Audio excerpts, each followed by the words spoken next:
ओम श्री गणगणपति नमः। श्री गणेश की वंदना कर, दिन के स्वामी भोलेनाथ की आराधना कर, इष्ट देव का ध्यान धर, गुरुजनों को नमन कर, अभिनंदन करते हैं आपका वरुण द्वारा प्रस्तुत आज के दैनिक पंचांग में।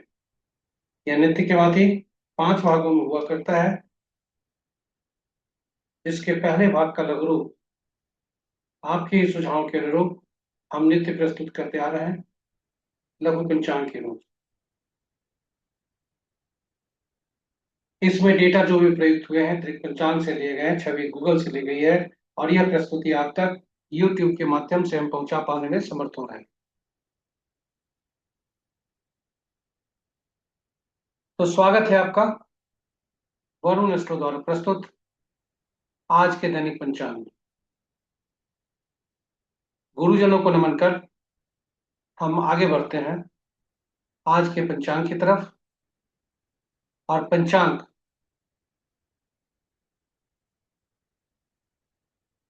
से तात्पर्य केवल शुभ मुहूर्त जानने का माध्यम नहीं है, यह हम सबके निर्णय क्षमता को सुदृढ़ करता है।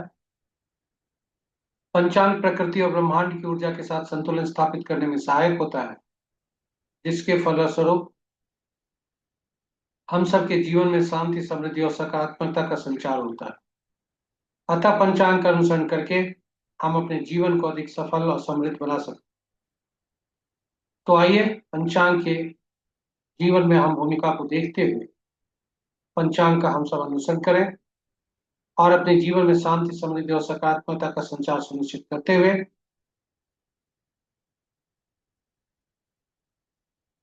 जीवन को अधिक सफल और समृद्ध बनाएं। साथ ही साथ साझा करें इस प्रस्तुति को अपने मित्रों, परिजनों और शुभेच्छुओं के संग, ताकि वे भी पंचांग का अनुसरण करके अपने जीवन में शांति, समृद्धि और सकारात्मकता का संचार सुनिश्चित करते हुए अपने जीवन को सफल और समृद्ध बना सकें और उनके इस प्रयास में हम सब एक माध्यम बनकर पुण्य के भागी बने। तो चलिए पंचांग की तरफ चलने के पूर्व हम पंचांग में क्या क्या किस क्रम संख्या में है इसकी सूची हम आपके समक्ष प्रस्तुत कर रहे हैं। पंचांग कुल 5 भागों में प्रस्तुति है। पहले भाग में पंचांग मुहूर्त और ग्रहों के गोचर से संबंधित है। दूसरे भाग में पहले भाग का पंचांग मुहूर्त और गोचर से संबंधित जो तथ्य पंचांग मुहूर्त ग्रहों के गोचर से है, और इसका जो लघु रूप हम प्रस्तुत करते, लघु पंचांग प्रस्तुत करते हैं, वो पंचांग और मुहूर्त को लेकर कर।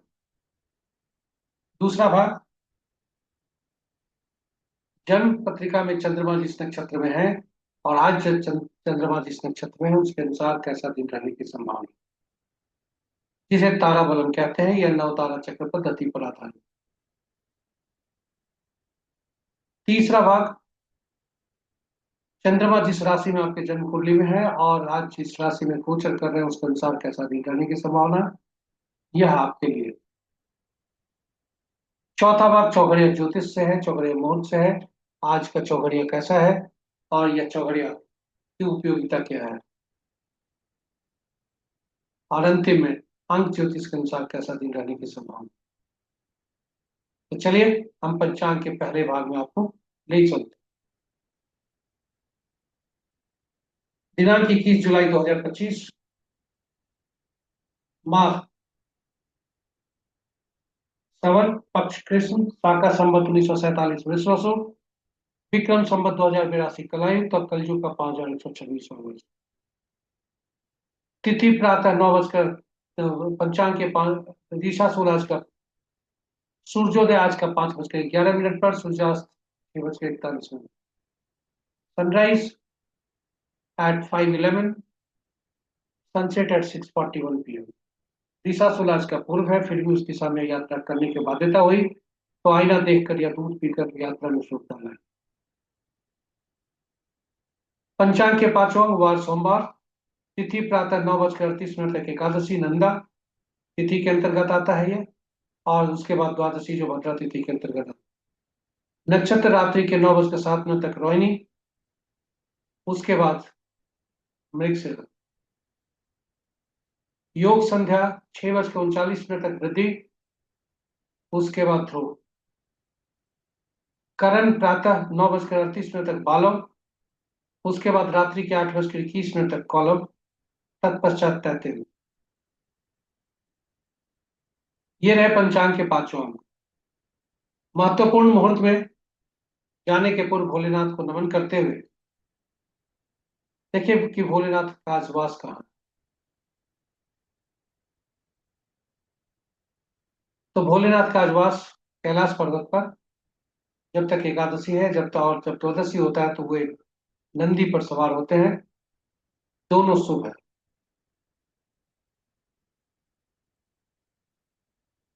महत्वपूर्ण मुहूर्त में अभिजीत मुहूर्त दिन के 11:29 से 12:23 अपराह्न तक। अमृतकाल संध्या 6:09 से 7:38 रात्रि तक। सर्वासिद्धि योग 5:11 सुबह से कल सुबह 5:11 तक, यानी अहोरात्रि सुबह आज सूर्योदय से कल सूर्योदय तक। अमृत सिद्धि रात्रि के 9:07 से कल प्रातः सूर्योदय तक। विजय मुहूर्त अपराह्न 2:11 से अपराह्न 3:05 तक।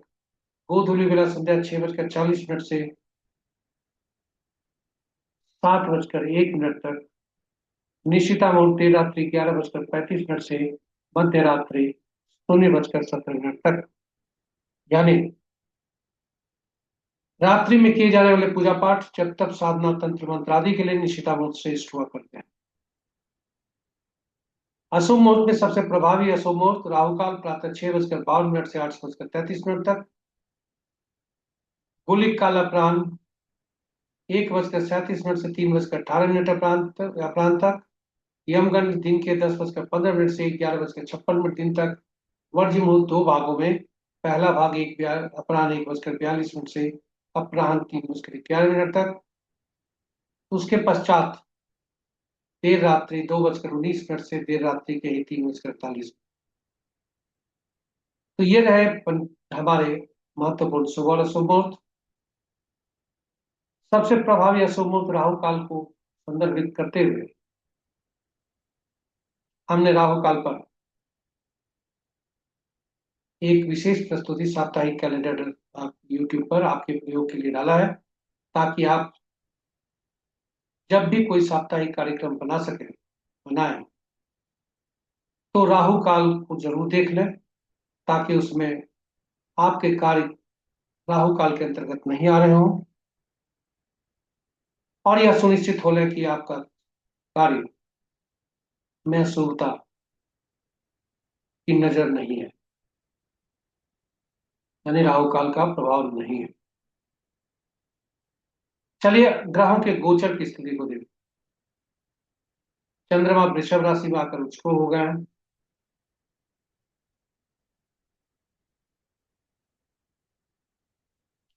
ग्रहों की जो मार्गी और जो वक्री स्थिति है वो सही नहीं है, क्योंकि अभी बुध देव अस्त और बकरी चल रहे हैं और शनि देव बकरी चल रहे हैं।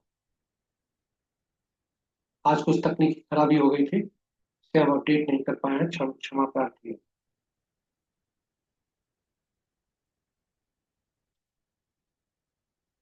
शेष डेटा सही है, केवल मार्गी जो हमारे डेटा है वो गलत है। ये बृहस्पति देव अभी मार्गी ही है, अस्त नहीं है। शनि देव बकरी चल रहे हैं और बुध देव अस्त और बकरी दोनों हैं।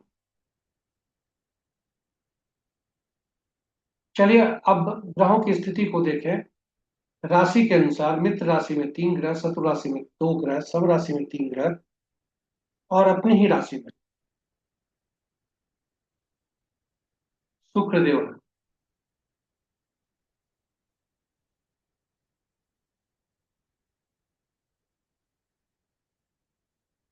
इस प्रकार शुक्र, सूर्य और चंद्रमा की राशियों में दो दो ग्रह हैं। मंगल की राशि में एक भी ग्रह नहीं है, और शेष ग्रहों की राशियों में एक एक। नक्षत्र के अनुसार मित्र नक्षत्र में 2 ग्रह, शत्रु नक्षत्र में 1 ग्रह, सब नक्षत्र में 3 ग्रह, और अपने ही नक्षत्र में 3 ग्रह हैं, जो क्रमशः चंद्रदेव, बुधदेव और शनिदेव। बृहस्पति और राहु आपस में नक्षत्र परिवर्तन कर रहे हैं। केतु और सूर्य सबसे स्वतंत्र ग्रह है, क्योंकि इनके नक्षत्र में कोई ग्रह नहीं। शुक्र देव के नक्षत्र में दो ग्रह, शनि देव के नक्षत्र में दो ग्रह, केतु सूर्य के नक्षत्र में कोई ग्रह नहीं, और शेष ग्रहों के नक्षत्र में एक एक ग्रह है। इस प्रकार हमारे पहले भाग की प्रस्तुति समाप्त होने को है। इसके पूर्व जुलाई मास का हम कैलेंडर आपके समक्ष लेकर प्रस्तुत हैं। शनि देव बकरी चल रहे हैं, बुध देव अस्त और बकरी दोनों हैं। अगला गोचर शुक्रदेव का 26 जुलाई को है, फिर मंगल देव का 28 जुलाई को है। तो ये रहे जुलाई मास के गोचर तालिका। अब हम आपको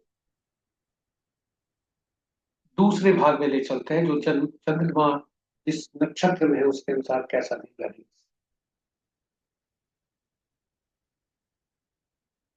चंद्रमा जिस नक्षत्र में होते हैं और जन्म पत्रिका में जिस नक्षत्र में होते हैं और गोचर जिस दिन जो करते हैं, दोनों को मिलाकर तारा बल से आज के शुभता के बारे में पता चलता है। आज का दिन कैसा है। यहाँ पर जो आपको हम टेबल प्रस्तुत कर रहे हैं, सूची प्रस्तुत कर रहे हैं, इसमें जो कॉलम है आज का गोचर से संबंधित है, रो कुंडली से संबंधित है। दोनों चंद्रमा की स्थिति पर बता रहा है कि किस नक्षत्र में है, और दोनों जहां क्रॉस होते हैं वही आपका आज का फल होता है। यह तारा बल पर आधारित है, जो कि नौ तारा चक्र पद्धति पर बेस है उसका।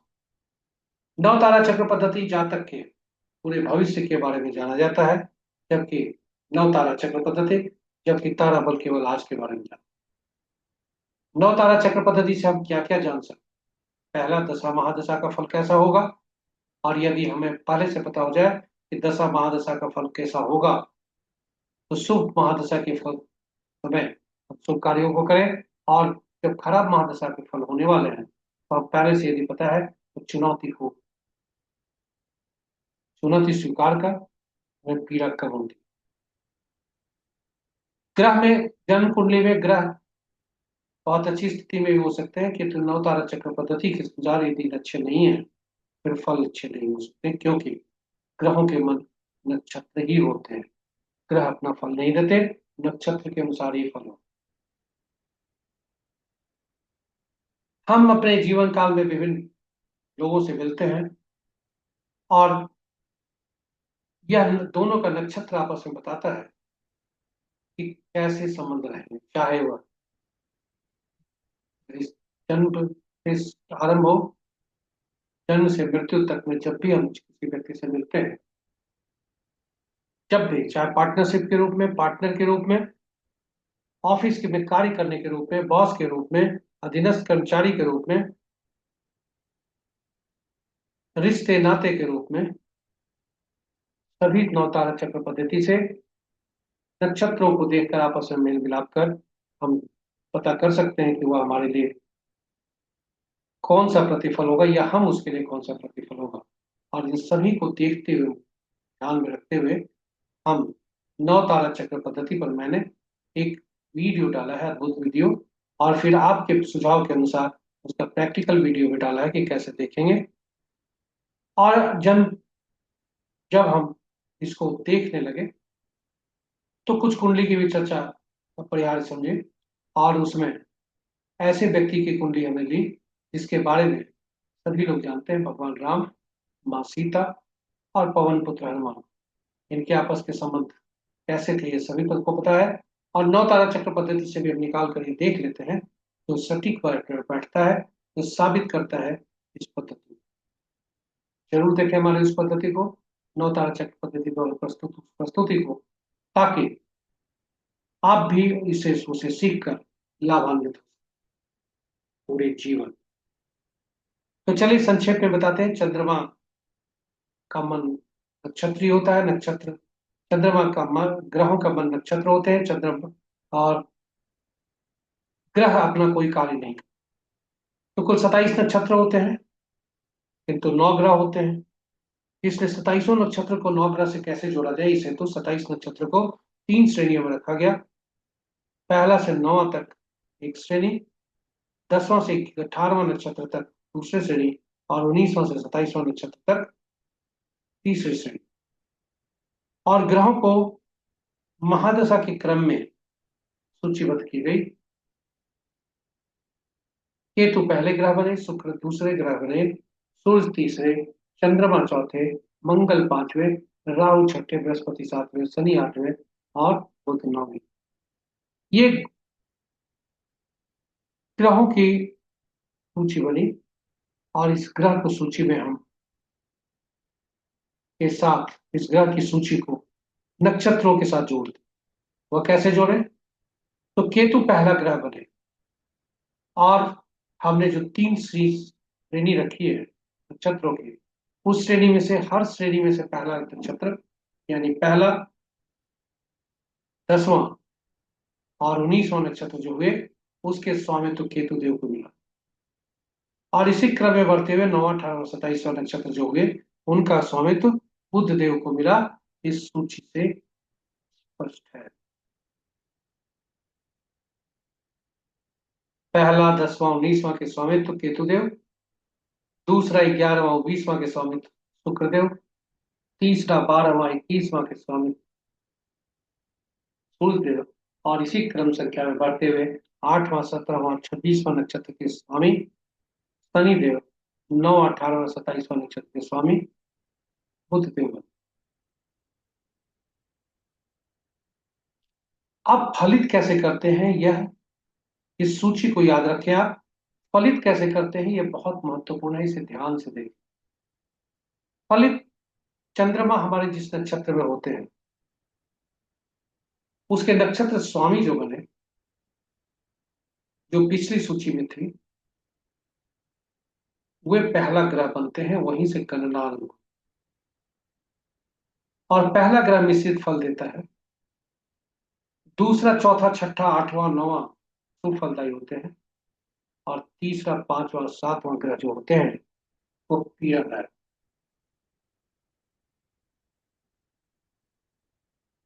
इसलिए आप अब देख सकते हैं कि आपका तीसरा, पांचवा, सातवां ग्रह कौन सा है, उनके महादशा दशा कब आने वाले हैं, दूसरे, चौथे, छठे, आठवें, नौवें ग्रह के महादशा कब आने। जन्म के महादशा आप जन्म में ही काटते हैं, क्योंकि आपकी जो महादशा आरंभ होती है, इसी जन्म से ही होता है, उसी की महादशा से आप आरंभ। तो तीसरा, पांचवा, सातवां ग्रह जो महादशा क्रम में बने, वे भी आपके लिए जाता है। तो ये रहे आपके चंद्रमा के अनुसार नव तारा चक्र पद्धति पर हम कैसे फल निकालते हैं। यदि उस दिन का, जिस दिन का कोई कार्यक्रम करना है, आरंभ करना है, या कुछ भी हो, यदि वो प्रत्यय में आ रहा है, विपत में आ रहा है, नैतन में आ रहा है, तो उसे त्याग करना चाहिए, क्योंकि शुभ फल नहीं हो सकता। चलिए, अब देखते हैं चंद्रमा का गोचर से कैसा दिन रहने की संभावना। तो चंद्रमा का गोचर जब हम देखते हैं, तो चंद्रमा 9:07 पर अपने ही नक्षत्र में है, रोहिणी नक्षत्र में। उसके बाद एक वृक्ष मंगल के नक्षत्र में जाता है। और इस तरह से हम देखते हैं कि यदि भानी, पूर्वा, फाल्गुनी या पूर्वा सारा नक्षत्र को ले जाए, तो जातक का जन्म हुआ है, तो पहला भाग बिल्कुल पद का है, दूसरा भाग छेद का, तो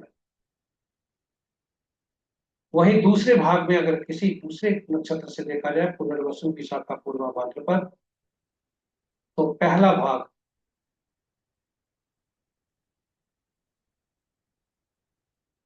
अति पीड़ादायक है, दूसरा भाग भी। और इसी तरह हम किसी भी नक्षत्रों के फल दिए। नक्षत्रों को फल देखते समय जब देखते हैं तो यह सुनिश्चित करते हैं कि यदि आज हमें कोई काम करना है, उदाहरण स्वरूप कोई अश्विनी माघ और मूला के जातक आज कोई कार्य करना चाहते हैं 9:07 तक के बाद रात्रि के, तो प्रत्यरी में है यह देख लें, क्योंकि उनका चंद्रमा शुभ नहीं है, फल शुभ नहीं हो सकता। तो इस तरह से हम हर नक्षत्रों का फल को देखते हैं। यहाँ यह समस्या होती है कि कुछ लोगों का सुझाव आया था कि यदि आज काम करने हैं और हमारे पास ऑप्शन नहीं है, हम काम को टाल नहीं सकते, तो वैसी स्थिति में अपुष्ट अपरिहार्य यानी कोई साबित किया हुआ नहीं है या कोई कंफर्म नहीं किया गया है कि इसका कोई उपाय है, किंतु हमने संकलन किया है कि जन्म में तारा में अगर नक्षत्र पड़ता है आपका, तो पीला का 2 पत्ते वाली सब्जी का दान करें, विपत में है तो गुड़ का दान करें, प्रत्यरी में है तो नमक का दान करें, और आज का दिन नैथन्य है तो प्याज करें मुहूर्त को, मजबूरी हुई तो तिल सहित स्वर्ग का दान करें। लेकिन यह बता दें कि यह हमें कंफर्म नहीं है, यह उपाय सटीक है। इसलिए इस उपाय का को करने के बजाय हम रिस्क नहीं लेने के लिए कहेंगे, ताकि आपके कार्य में सफलता बने और उस मुहूर्त को त्यागने भूलें।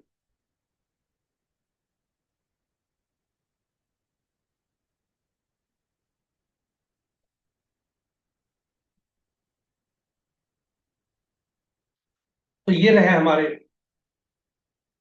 चंद्रमा के गोचर का फल। हम आपको तीसरे भाग में ले चलते हैं कि चंद्रमा जिस राशि में है उसके अनुसार कैसा फल होने की संभावना। तो चंद्रमा वृषभ राशि में भ्रमण कर रहे हैं, उच्च के हैं, आज राशि परिवर्तन नहीं है, इसलिए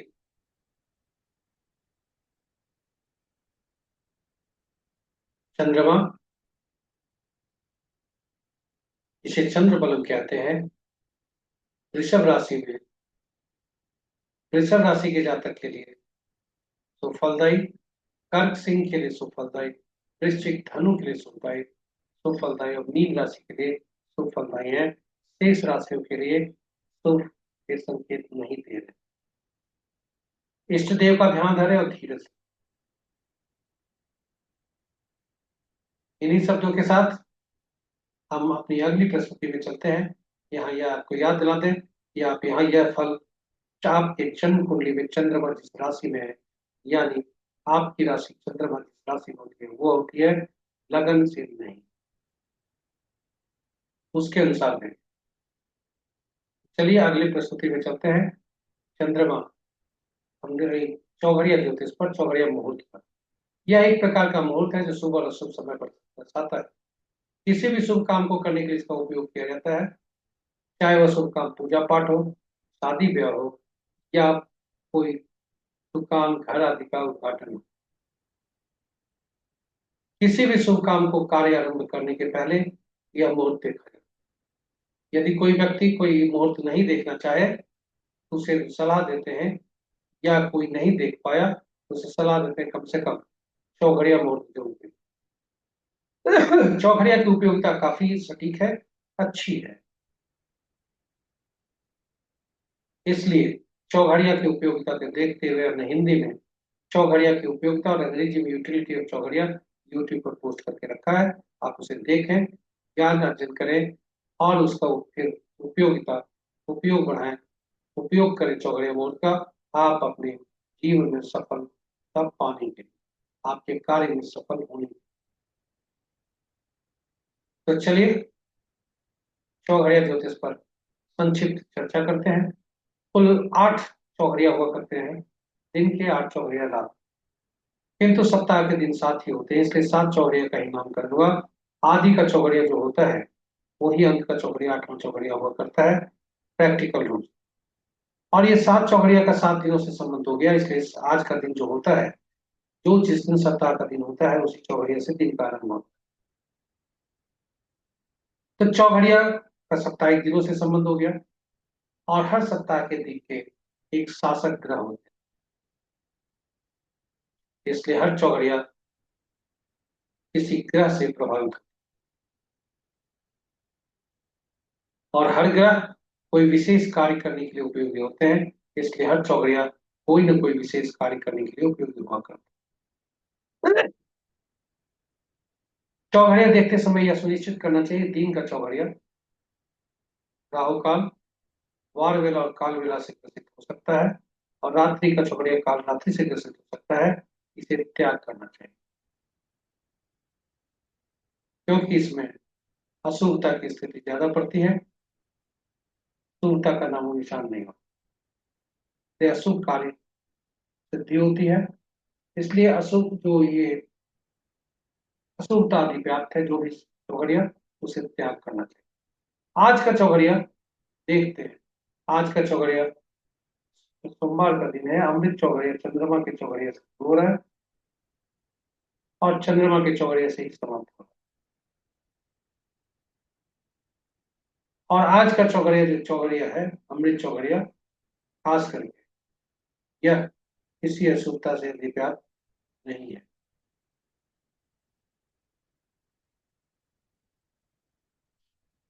काल चौघड़िया राहु काल और काल चौघड़िया से काल बेला से ग्रसित है, वहीं लाभ चौघड़िया वार बेला से ग्रसित है। रात्रि का लाभ चौघड़िया काल रात्रि से ग्रसित है। इस प्रकार सभी चौघड़िया, ये हमारे तीन चौघड़िया अशुभता से व्याप्त हैं। शेष चौघड़िया हमारे शुभ फल देने, आप इनका उपयोग करें और शुभ फल। इन्हीं शब्दों के साथ हम चौथे भाग की प्रस्तुति को यहाँ विराम देते हैं। पांचवें भाग में अंक ज्योतिष के अनुसार कैसा दिन रहने की संभावना है। तो आज का दिन, सबसे पहले कुछ संक्षिप्त परिचय। अंक ज्योतिष के अनुसार एकल अंक या में ही अंक का हम प्रयोग करते हैं, और शून्य की कोई गणना इसमें, शून्य को गणना में नहीं लेते। एकल अंक से ही हम इसको प्रयोग करते हैं। और प्रयाग सॉरी पांचवा नंबर, पांच अंक, ये मध्यम अंक होता है जो कि संतुलित अंक करता है। ये सभी नौ अंकों के बीच का। अंक ज्योतिष में दो तरह के डेटा होते हैं। पहला डेटा स्टैटिक होता है जो कि स्थिर होता है, बदलता नहीं है। दूसरा डेटा जो बदलता है। स्टैटिक डेटा ईश्वर द्वारा प्रदत्त होता है, और डायनेमिक डेटा हम लोग क्रिएट करते हैं। स्टैटिक डेटा में जन्म तिथि आते हैं और जन्म तिथि से निकलने वाले विभिन्न अंक होते हैं। अंक ज्योतिष में चूंकि एक एकल अंक में ही हम काम करते हैं, इसलिए अंक ज्योतिष के अनुसार जब एकल अंक में हम काम करते हैं तो सभी हमारे वैसे अंक जो एकल अंक से ज्यादा होते हैं उनको जोड़ देते हैं, और जोड़कर फिर एकल अंक में परिवर्तित करते हैं।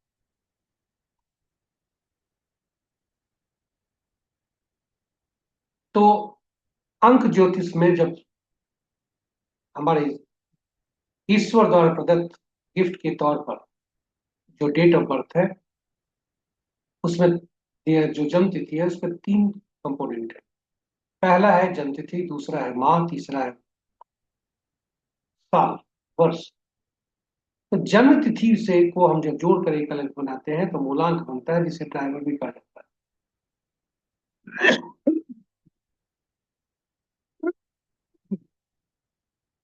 और जन्म तिथि, वर्ष, माह और वर्ष को जोड़ते हैं और फिर एकल अंक में परिवर्तित करते हैं तो उसे भाग्यांक कहते हैं या कंडक्टर कहते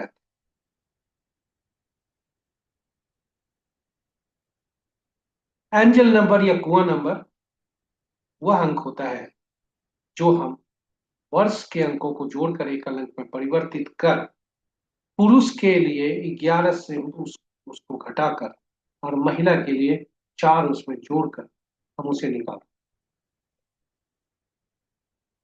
इस प्रकार जो डेटा बने हमारे, यानी जन्म तिथि, वर्ष और माह, और मूलांक, भाग्यांक तथा एंजल नंबर, ये इतने 6 संख्या जो हमारे हुए वो स्टैटिक हो, स्थिर होते हैं। और जन्म तिथि के ठीक बाद, जन्म होने के ठीक बाद सबसे पहला अंक का सामना जो हमको करना पड़ता है वह होता है नामांक। अंक के बाद अक्षर की दुनिया में जब हम आते हैं, नामांकन नाम होता है अक्षरों में, जन्मतिथि होता है अंकों में।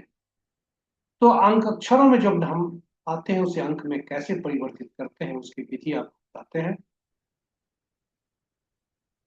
अक्षर, इसके पूर्व की हम चले, हाँ, आगे हम आपको बताएं कि हर अंक का एक राजा होता है। 1 से 9 तक अंक के राजा है। शुभ क्रम से सूर्य, 2 के चंद्रमा, 3 के बुध बृहस्पति, चौथा के राहु, पांचवा के बुध, छठा का शुक्र, सातवां का केतु, आठवां का शनि, नौवां का मंगल। और अंकों की दुनिया में हम एक को राजा कहते हैं, सरकार कहते हैं, दूसरा को रानी कहते हैं, तीसरा को गुरु कहते हैं, चौथा को शरारती तत्व कहते हैं, पांचवा को राजकुमार कहते हैं, छठा को मंत्री कहते हैं, सातवां को धर्मगुरु, आठवां अधीनस्थ कर्मचारी या न्यायालय, और नौवां को सेनापति कहते हैं। अभी हम चर्चा कर रहे थे कि अंकों की दुनिया के बाद हम अक्षरों की दुनिया में जब आते हैं, और अक्षरों से हम एकल अंक में परिवर्तित करने के लिए उन अक्षरों का एकल अंक, एक अंकीय मूल्य जो होता है, उन शब्दों के अक्षरों का अंकीय मूल्य से परिवर्तित करने। और जब यह परिवर्तित करते हैं तो हमारे पास जो अंक आते हैं उनको जोड़कर एकल अंक बना लेते हैं। उदाहरण स्वरूप एक अंक आपके पास मैंने लिया है, वो मल्लिकार्जुन खड़गे सर। ये आधा नाम ही है, इसलिए इसको पूरा नाम नहीं रखते। इसमें दो चीज बात का है कि नाम का आरंभ अक्षर क्या है, और इनका मूलांक भाग्यांक क्या है,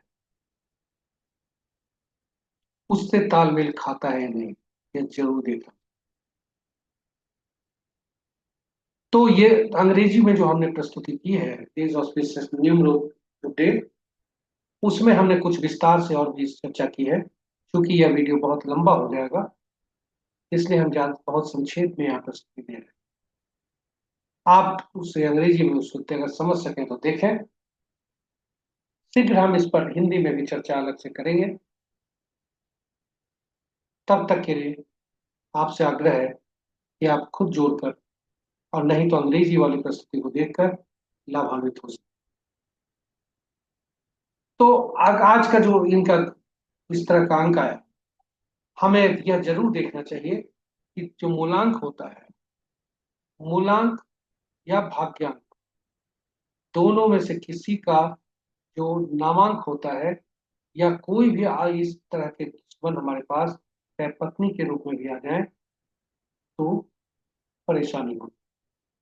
तो 1 का दुश्मन 8, 2 का दुश्मन 4 6 8 9, 3 का दुश्मन 6, 4 का दुश्मन 8 9 4 2, 5 का कोई भी नहीं, 6 का 3 9, 7 का 7 9 3, 8 का 1 2 9 4 8, और 9 का 6 4 2 8 9।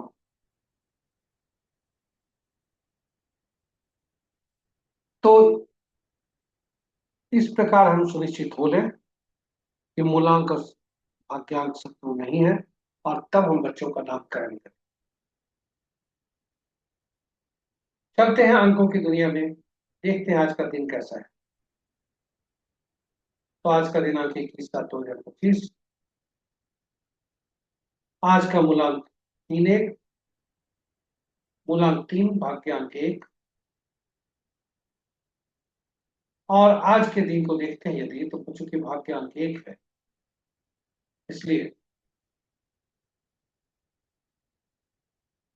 किसी से बैर नहीं है एक का, केवल सदी से। इसके जो 8 17 26 तारीख को जो जन्म जातक है, वे थोड़ा सावधान रहें। शेष अंक के दिन बहुत अच्छे हैं, क्योंकि मित्रता, अति मित्र हैं सभी अंक। इसलिए एक वाले जातक के लिए 8 से सावधान रहें। 8 आज का दिन स्वास्थ्य के प्रति चिंतित ज्यादा है। इन्हीं शब्दों के साथ हम आपसे विदा लेना चाहते हैं, क्योंकि इस पर कोई खास अंकों की दुनिया में आज चर्चा नहीं हो सकती। एक का सभी के साथ अच्छे तालमेल होते हैं, राजा का सभी अंकों के साथ, सभी प्रजा के साथ अच्छा संबंध होता है। केवल 8वां अंक वाले जो जातक होते हैं, जिनके 8 17 26 जिनका किसी माह का जन्मतिथि होता है, उन शनि उनका प्रतिनिधित्व करते हैं, और शनि न्यायालय का प्रतिनिधित्व करते, वर्कर का प्रतिनिधित्व करते। तो ऐसे लोगों का इस सन के साथ टकराव की संभावना है, क्योंकि दोनों अतिशत। इसलिए हम कोशिश करते हैं कि घर से 1 तारीख वाले जातक, अगर ऐसा ग्रह में स्थिति बन रही है, इनका भाग्यांक 1 है या मूलांक 1 है, तो ऐसे के लिए थोड़ा सावधान रहने की जरूरत है। और आज इनका 8 का मूलांक है, तो इस थोड़ा सावधान। इन्हीं शब्दों के साथ हम आपको प्रस्तुति को विराम देते हैं। हमारे साथ बने रहने के लिए बहुत बहुत धन्यवाद।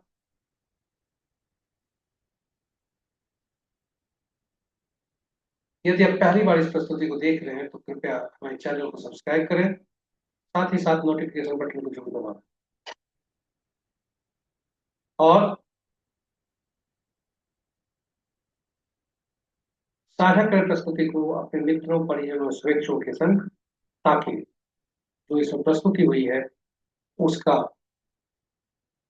कुछ समझते हुए, पंचांग का अनुसरण करते हुए, नवतारा चक्र का को पहचानते हुए,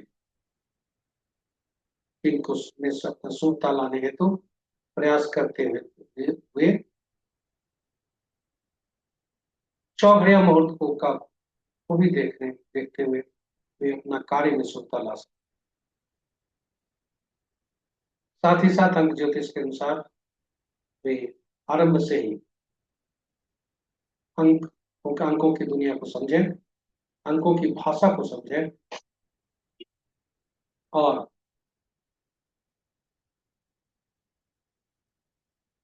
उसके अनुरूप जो परेशानियां हैं, अंक जो असंतुलित हैं, उनको ठीक करने की व्यवस्था करें। इन्हीं शब्दों के साथ हम आपसे विदा लेते हैं।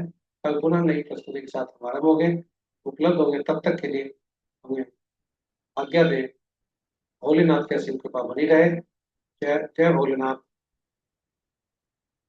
जय ओम।